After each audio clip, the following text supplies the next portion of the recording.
are even saying that the internal world is even not enough. Okay, now, that is for those who are interested in the mystical. Those who want to have self-knowledge and God knowledge, or self-realization and God realization, they transcend the internal world and they go to the internal vistas of their being, which is beyond the world, beyond the mind. Even that too is a tough call. But this physical one, like making friends, making money, getting the ideal life you want, staying healthy, staying fulfilled at a level, getting self-actualization, it's not something that you can get by jumping out. It is inside. Go inside. Learn to put your mind in a state of equipoise, in a state of balance. When you balance the equations of your mind, all the physical challenges of life will be taken care of. Now, when I mean taken care of, I'm not saying that they will be solved as in taken away. They can be there, but you see, your capacity to handle them becomes heightened. You become higher than the problem. You rise above the problem. Therefore, the problem does not bother you. But when you are playing the game of, I am going out to solve these problems, then the problems grow in magnitude. See, life is easy. Making money is easy. Staying healthy is easy. Staying youthful and strong is easy. But what is difficult is trying to find the answers to these things by efforts, external. That is where the problem comes from. Life is a problem. Being alive attracts problems. It is in an attempt to solve the equations of living that we see problems. But problems are not the problem. It is our unreadiness, unwillingness to admit problem. That is the problem. It is our unreadiness, unwillingness to accept the reality of a problem that is the problem. We live our lives every day solving problems. Our minds are a problem-solving machine. Let it do its work. Remember in secondary school, when you are doing mathematics, they say problem. You see, they are problems. When you resolve them, how do you feel? You feel elated. You feel, oh my, all things. You just feel like flying because you've solved the problem. The capacity for growth is the capacity for problem solution. When you have a mindset that is scared of problems, that sees problems as problems, okay, then it simply means that you are conflicted on the inside. It means mind says we should have problems to solve. Okay, mind says that. And then you say, I shouldn't have a problem. It is wrong to have a problem.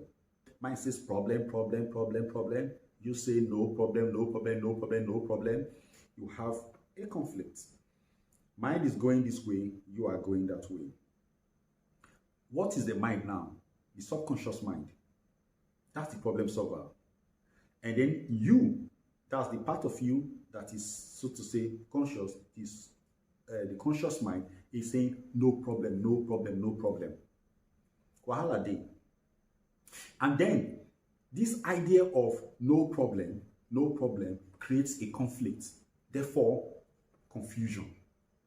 Meanwhile, the one that says problems are okay, creates a resolution, therefore resolved. I desire you to be resolved. When you are resolved, you are resolute. And when you are resolute, you are powerful. Pronounce that word, resolute. Can't you feel power in the word?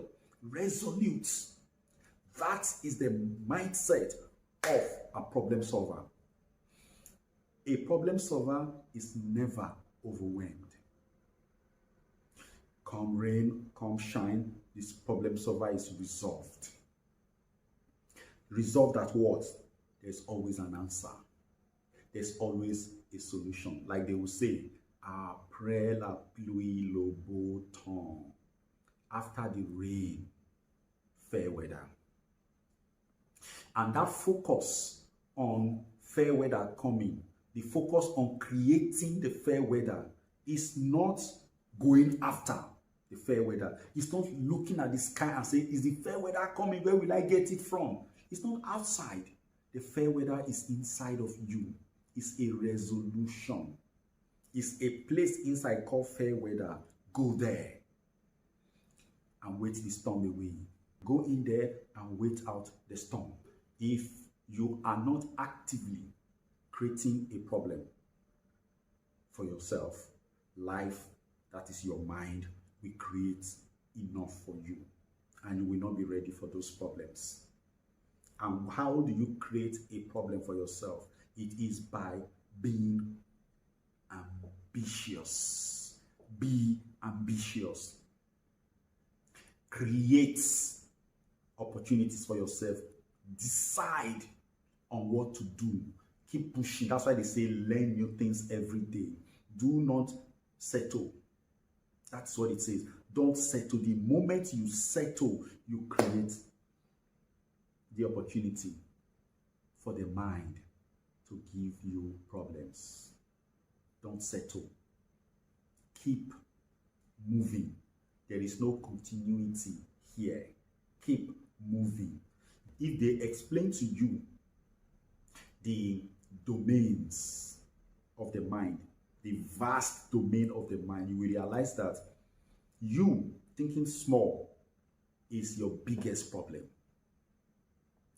Mind controls the physical plane to the astral plane to the causal plane. It is massive.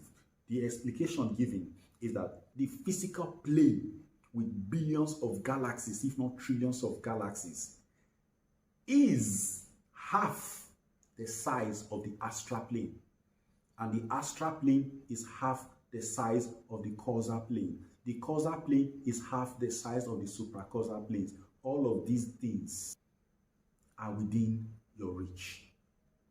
Mind controls from the causal plane down to the physical plane. Its domains are massive. Mind is king, and which king will be content in staying in the palace and not going all over his kingdom? A king does not go over his kingdom, that does not travel, that does not traverse the length and breadth of his kingdom, loses control of it and soon becomes a slave, or finds himself or herself running out of the kingdom one day. So know your kingdom. Go inside, introspect. Stop letting the external vistas of life trouble you. You go inside and create your own solutions. They are available. It's a mindset. Understand that you are capable of all solutions. You have them. You are a solution creator. You are a solution generator. Use that possibilities. Use that powers while you can. Now, the thing is that the moment you lose control of your life, mind will take over. It's as good as that. I remember the very first time I was to direct a multi-camera setup. I was used to directing a maximum of 2 cameras, that is TV commercials and movie content. On this particular day, I had to do a live, a live show. And I felt, no, it's easy peasy. I have been present in live camera, not live camera, but live feed kind of directing situation before, and I was the producer. I controlled the situation, so I can do this. So when it was time, setup had been done. I had mapped all the cameras where they should stay. I had sorted everything. The guests were present. The guests were not just men, they were top people, CEOs of companies and all of that, top people, you know. So I went into the control room, and when I entered, my TD was present, and he said, "Now, how do we go, sir?" All cameras were rolling. And then I looked, I said, that camera. I was fidgeting because I've never been in that position before. You see, if you are a director, you know that your business is a lonely business. When you are doing pre-production plans, everybody's all over you. You feel you are in the midst of people who are helping, or the people who are coming up with ideas and you are approving ideas, giving them these creative problems for them to solve, and they come back to you, you say yes, costume, art directions, lighting, grip, gear, all of them, they're all working. You're okay. Until the day of shoot. That day of shoot, when everything is set up, lights, camera, everything is on, everybody turns to you. Director, how far? You realize that this whole big show you'll be planning rests on my commands and instructions. You find yourself very lonely. Okay? That is the big situation. So you have to get used to that loneliness and realize that you have to take the bull by the horn, take on the gauntlet, and lead. So when I got into that room that day and I saw the numerous screens in front of me, which one should I pick? Each screen was giving me different perspective of the same scenes. So what was I going to do? And I said, this button. I said, give me that shot. So he told me, but sir, this thing is not properly framed. I looked at it, actually it was not properly framed. But at that time, I wasn't capable of seeing frames. I was just in a state of, let's start. I was fidgeting and they saw it. You know what happened? After I made like 3-4 calls that were not completely it, they took over. They started picking shots. It took me like 3 minutes, maybe not up to get myself back. And then I took over the show. When I took over the show, they were, if I made a call, they'll be trying to confirm that their call was right. When they realized that, okay, after about 10 calls and I was right, I was on course, they gave up. They started taking instructions from me. And that lesson is a lesson for us to understand that the human mind is like that. Once the human mind notices that you are dragging it down the drain, it will take over command from you until you get yourself back. Unfortunately, many people live their lives from birth to death without getting their grips back. And mind rules them all through. And when the mind rules you, my friend, your life is unpalatable. Everything you see is what you get because you are not getting the things that you desire. It means that the conscious mind is not in sync with the subconscious mind. You are consciously asking for X, Y, Z, but the subconscious mind is giving you Y, W, K. That is what life is all about. So if you intend a life that is worthy of your experience, wake up, take charge, be prepared for problems. Stop resenting problems. Stop resenting people that bring problems to you. Love them. Appreciate them. In fact, there is no human being that you shouldn't love, because if you love yourself, you will extend it to others. So first of all, start by loving yourself. When you do that, all will be well. I am your host, Osezuah ELIMIHE, and you know me. I am in the game of helping you grow from inside out. That is the dream.